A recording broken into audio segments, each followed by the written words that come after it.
Excellencies, ladies and gentlemen, I have the great honor to introduce our keynote speaker. For over 4 decades, Crown Prince Reza Pahlavi has been a leader and advocate for the principles of freedom, democracy, and human rights for the people of Iran. He maintains constant contact with his compatriots and opposition groups, both inside and outside the country. The Crown Prince travels the world, meeting with heads of state, legislators, policymakers, interest groups, and student groups, speaking about the plight of Iranians under the Islamic regime. He consistently speaks out against the widespread abuse and oppression of the Iranian people, and he calls for the establishment of a secular democracy in Iran. He calls for regime change through non-violent civil disobedience and for a free and open referendum on a new government of Iran. According to yesterday's Die Welt newspaper, Crown Prince Reza Pahlavi is considered the most prominent leader opposing the Islamic regime in Iran.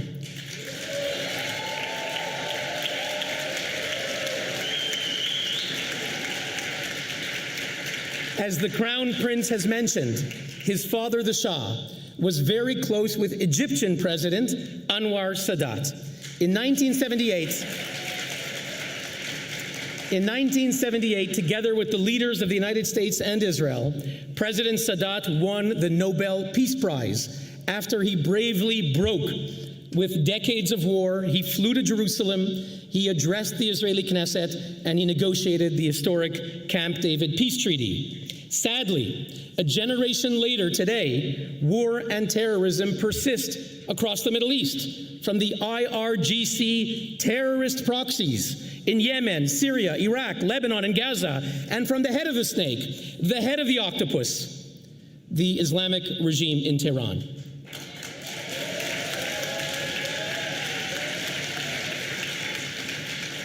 For years, many Western governments here in Europe and abroad kept saying, don't be too firm with the regime, it might provoke war. They said you need to appease the mullahs, that will bring peace. They made deals with the regime. They freed up billions of dollars, and we know where the money went to. We know the result. We did not get peace. We got the horrible regional war of the past year and a half. The Middle East and the world needs to see an end to this IRGC terrorism.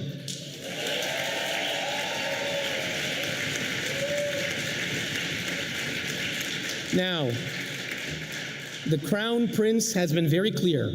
He has called for maximum pressure on the regime and maximum support to the brave Iranian people. The Iranian Crown Prince has a clear vision for peace. Just as Sadat made the historic visit to Jerusalem in 1977, Reza Pahlavi made his own historic visit to Israel in April 2023, evoking the liberation granted by Cyrus the Great. From 2,500 years ago, the Crown Prince called for the good peoples of Iran and Israel to renew their ancient friendship. And most recently, in a letter sent to the US President by the Crown Prince on January 20th, he wrote, Mr. President, you have the opportunity to go beyond the groundbreaking Abraham Accords by helping to facilitate the Cyrus Accords, uniting Israel, Arab nations, and a free Iran. You can transform the Middle East and the world, said the Crown Prince. Ladies and gentlemen, I firmly believe that if the Crown Prince can achieve unity among all the good people of Iran who are opposing this evil regime, if he can unite Iranians with the other peoples of the world, whom we heard from today, who are fighting their own dictatorships, if he can bring the promise of peace and prosperity to the Middle East, I firmly believe that the Crown Prince, just like Anwar Sadat, can be the next winner of the Nobel Peace Prize and usher in a bright new future for all. Ladies and gentlemen, please welcome our keynote speaker, Crown Prince Reza Pahlavi.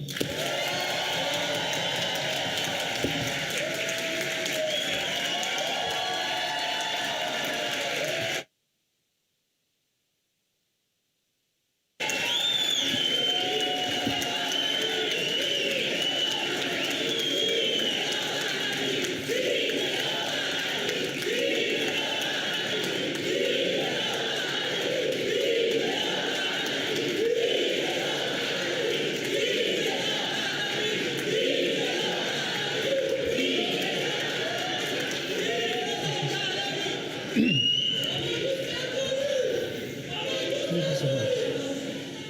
Thank you so much. I love you too.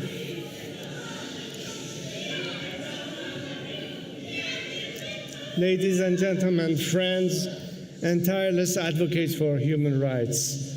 Before I begin, I would like to thank the thousands of my fellow compatriots who have come from all over the world to be here today to demonstrate their love for Iran and their commitment to its liberation. Being here in Geneva, the home of the United Nations Human Rights Council, makes it particularly special.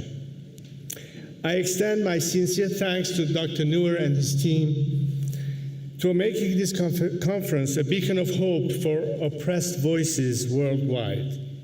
I stand here on behalf of my compatriots who have for far too long been silenced, not only by the tyrannical regime that occupies our country, but by the ideological bias that distorts the truth about Iran. The story of the Islamic Republic is one of deception.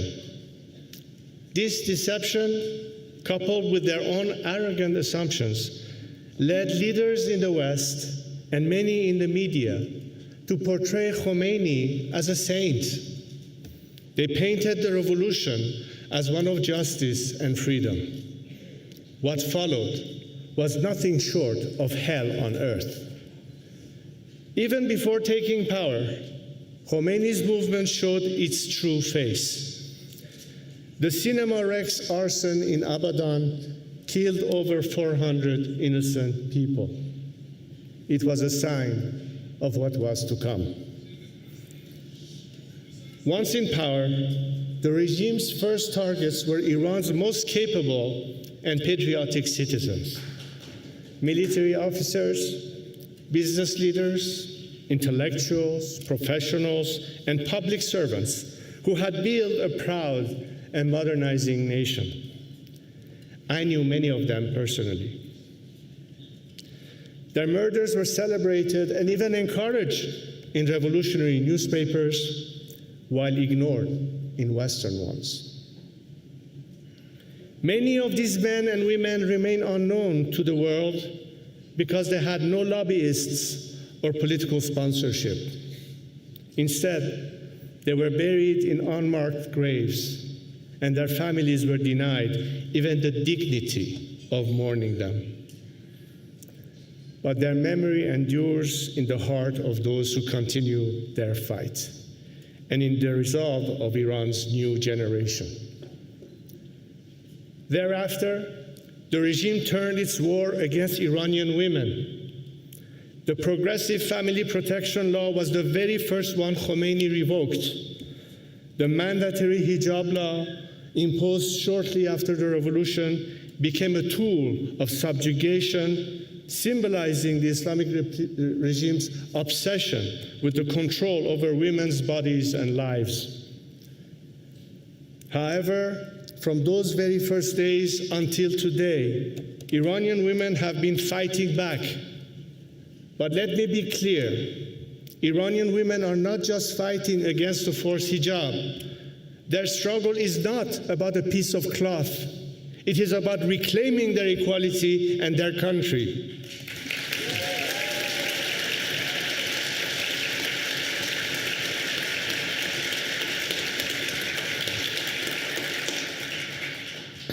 Brave women like Fatemeh Sepehri, Nasrin Shakarami, and Nahid Shirpishe continue to resist despite imprisonment, maltreatment, and relentless persecution. Yet I see that their names remain unfamiliar to some in this room. Why? Because some human rights organizations have allowed political bias and ideological preferences to determine which voices are amplified and which are silenced. This is unethical and unacceptable. All those fighting for a secular, democratic Iran deserve recognition, regardless of their background or political affiliations.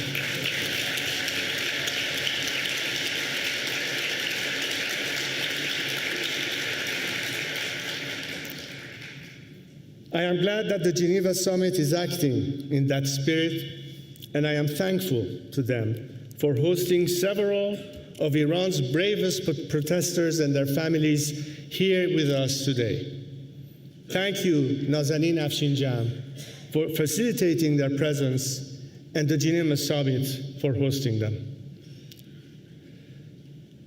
Just as the Islamic Republic's repression has targeted those of all ideologies, it has targeted those of all faiths. The Baha'is have been systematically persecuted, their leaders imprisoned, their cemeteries desecrated, and their youth denied education. Christians, particularly converts from Islam, live in constant fear. Like their Christian compatriots, Sunni Muslims, Jews, Sufis, Zoroastrians face rampant restriction and discrimination. The regime's institutionalized antagonism with any diversity, including religious diversity, has threatened centuries of coexistence and unity, unique to Iran. The regime's war on cultural heritage has also extended to targeting Iran's pre-Islamic history. Sites like Persepolis and Pasargad, symbols of Iran's ancient civilization, are decaying under neglect, and access to these sites is often blocked by the regime. By attempting to erase these symbols of national identity, the enemies of Iran seek to rewrite history and deprive Iranians of their rich heritage. Even the creative souls of Iran are not safe. Musicians, artists, poets, who are the very heart of Iran's culture, risk the death sentence for daring to express themselves. The Islamic Republic's war on all strata of Iranian society has targeted communities across our nation, across provincial, linguistic, and tribal lines. But despite all its attempts, it shall not divide it. We are not just fighting against the Islamic Republic, we are fighting for Iran. So let me be clear, we will never, ever allow our nation to be divided.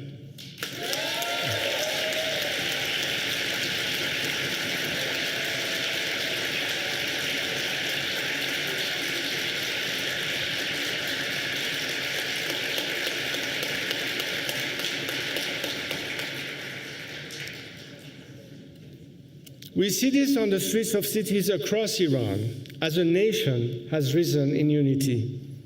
The protests of 2017 and 2019 marked a fundamental shift. Iranians no longer chanted for reform. They demanded the end of the Islamic Republic.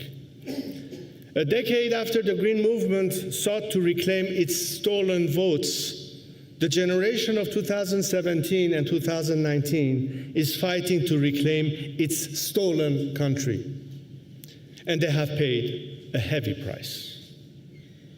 In November 2019, the regime massacred over 1,500 protesters, many shot at close range. Thousands were arrested, tortured, or just disappeared. Then came the Women, Life, Freedom uprising in 2022, ignited by the murder of Mahsa Amini. The regime and its apologists tried to frame the movement along ethnic lines, but Mahsa's own mother called her daughter the daughter of Iran. Protesters responded by chanting, "From Zahedan to Kurdistan, I give my life for Iran." This is the voice of a united nation.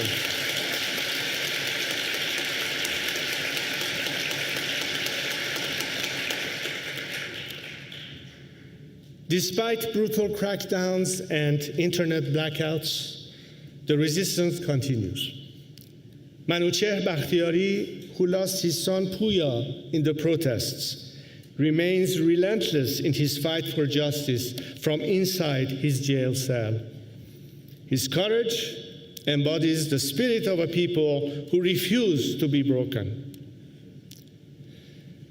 But the Islamic Republic's crime does not stop at Iran's borders. The regime uses its embassies and so-called cultural centers as a base for espionage and terrorism across Europe. When it cannot reach dissidents abroad, it takes foreign citizens hostage inside Iran, holding them for ransom in a game of political blackmail. These are the crimes the world knows about. But there are many more, often overlooked, such as the regime's destruction of Iran's environment. I consider environmental justice as one of my compatriots' human rights. Decades of corruption and mismanagement have created ecological disasters that threaten millions. Lake Urumie, once the largest saltwater lake in the Middle East, has nearly vanished, triggering salt storm that devastates farmlands and causes respiratory illnesses. Rivers like Zayanderud have dried up, leaving farmers without water. In Khuzestan, where water flowed for centuries, water shortages have led to repeated protests, each brutally suppressed. Air pollution in Tehran and Ahvaz is among the worst in the world, often reaching toxic levels, forcing schools and business closures. And those who dare to speak out, environmentalists like Kavuz Sayed Emami, are imprisoned or murdered. Meanwhile, a country that sits on the world's second largest gas reserves experiences nationwide blackouts. Patients die in hospitals, businesses collapse, and families are left in darkness. Even the most basic of necessities, including food to eat, has become luxuries available to the privileged few. In what should be one of the world's richest countries, a growing number of my compatriots can barely afford to buy bread, let alone meat. This is all the consequences of a regime that loots and pillages rather than govern.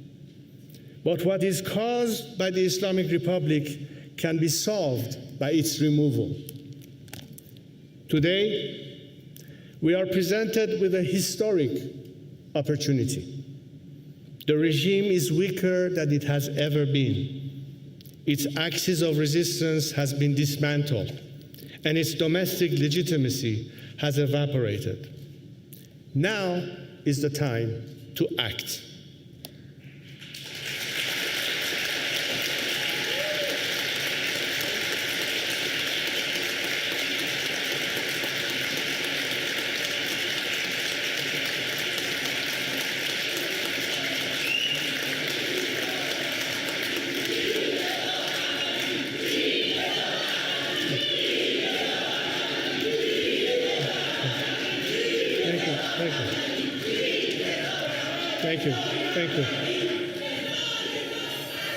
Thank you. Therefore, at the call of my fellow Iranians, I am stepping forward to lead this movement and transition, not for myself, not for post or power, but to answer the call and do my duty as a patriot.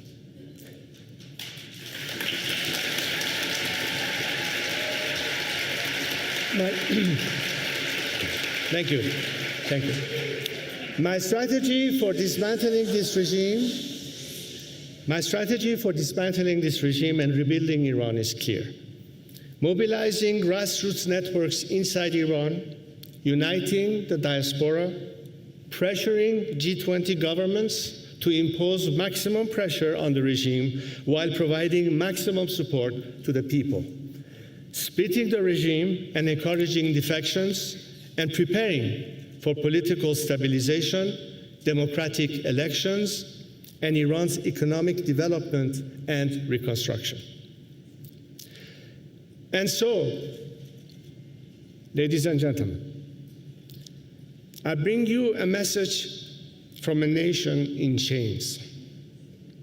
The Iranian people have endured more than 4 decades of suffering, yet their spirit remains unbroken.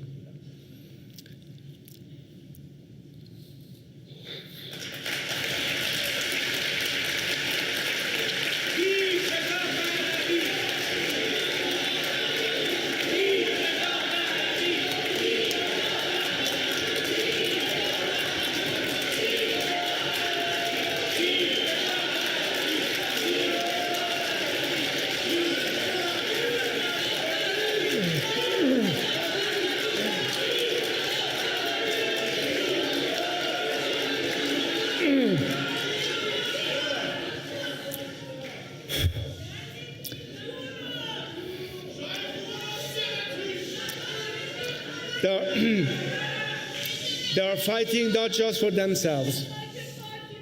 They are not fighting not just for themselves, but for the values of freedom, justice, and human dignity. This is not just about my nation's survival. It is also about international stability and global peace. For as we have seen just in the last week, from terrorist attacks to hostage-taking, the Islamic Republic, despite its rhetoric in Davos and calls for a new deal, is still waging war on the free world. Until it is toppled, it will not stop. As I have traveled the continent for the past 2 weeks, I have spoken with government leaders of all parties and stripes. I know Iranians and their democratic cause has many friends in Europe, and that number is growing. But to those who seek to silence us or stand in our way, I say, we are not waiting for your green lights.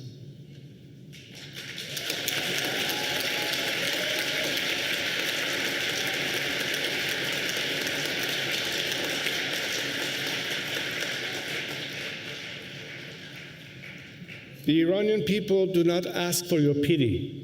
They ask for your partnership. Our question is, will you stand with us? Thank you.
Ladies and gentlemen, before we begin the next panel, I just want to thank the Crown Prince for his powerful and inspiring message, which gives hope to all of us.